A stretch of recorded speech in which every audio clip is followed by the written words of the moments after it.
guys, welcome to my vlog. Magkokomento lang ako sa isang issue na nabasa ko na ang susunod na administrasyon ay kanilang sisilipin ang K-12 kung may chance na i-abolish nila ito. Ang aking opinion lang ay bakit pa i-abolish kung nakasanayan na ng mga kabataan yan ngayon. At isa pa, ang gobyerno natin ay nag-invest na dyan ng malaking pera. Gumastos sila sa pagpapagawa ng mga classroom, gumawa sila ng maraming eskwelahan. At maraming mga guro ang nabigyan ng trabaho. So kung i-abolish yan, ay balik, imbis na nag-upgrade na tayo ay, kumbaga, imbis na pasulong ay paurong, di ba? Sa ibang bansa, ang K-12 ay namamayagpag na. Ang Indonesia nga na hindi naman kayamanang bansa ay may K-12. Bakit pa natin i-abolish yan? Unang-una, ang Pilipinas ay nag-upgrade, di ba? Bakit tayo nag-upgrade? Kasi pag sa ibang bansa gaya ng Canada, Amerika, may K-12 dyan. Halimbawa yung kumuha ng 2 years course lang dito sa Pilipinas at pumunta ng Canada o kay Amerika. Pagdating doon, hindi sila college level. Sila ay high school lang.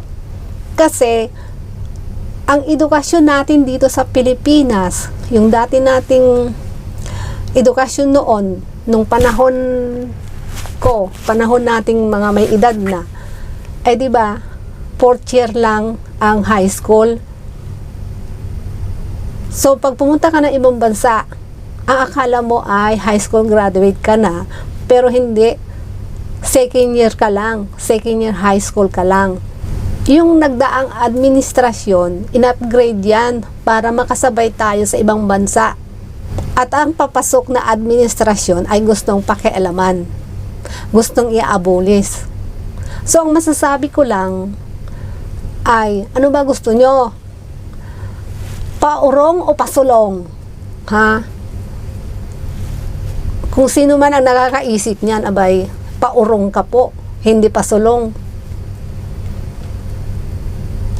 Ang gawin ninyo, kada 5 taon, ay mag-upgrade ng curriculum. Yung English, Math at Science, nahuhuli na po tayo dyan. Hindi yung kung ano, pati yung K-12, pinag-iinitan ninyo. Porque ba ito ay naipasa nung panahon ni Pinoy Aquino, ngayon Marcos. So hindi naman ako against kay Pinoy. Si Pinoy, in-upgrade niya ang edukasyon kasi nahuhuli na nga ang Pilipinas gusto naman ng susunod na administrasyon ngayon, imbis na pasulong, paurong. Ay ano ba yan? Ang gawin ninyo, silipin ninyo ang ibang programa ng gobyerno natin na hindi naman kapaki-pakinabang. Yung mga proyekto na maraming nalulustay na pera, maraming nananakaw. Ang gawin ninyo, bawasan nyo ang politiko. Lalo na yung mga nakaupong binubutas lang ang bangko. Yun ang pakialaman nyo. Marami dyan politiko na pagdating sa mga nagawa, wala naman silang nagagawa. Tagabutas lang ng silya, sabi ng iba. So yun ang pakialaman nyo. Huwag yung K-12 kasi sanay na dyan. Magulang nga, nasasanay na dyan diba? At saka isa pa, ang gawin ninyo, maghanap kayo ng trabaho para sa mga nakatapos ng K-12 na wala ng pampa-college. Yun ang gawin nyo, maghanap kayo ng magandang trabaho para sa kanila. Diba? Paghandaan nyo yan.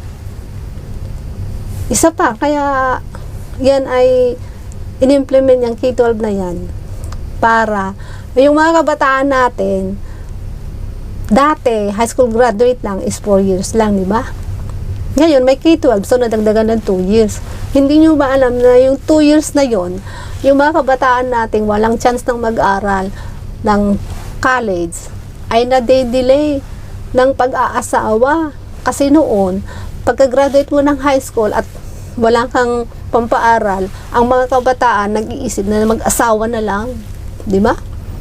Ngayon, hindi sila nag-aasawa ka agad. So, nadidelay ng 2 years. Imbis na 14, 15, 16 mag-aasawa na. Hindi. 18. Kasi tatapusin pa nila yung kanilang K-12. Di ba? So, yan lang ang aking opinion. Yung kung sino man yung nakaisip dyan hindi ka pa sulong, kundi pa urong.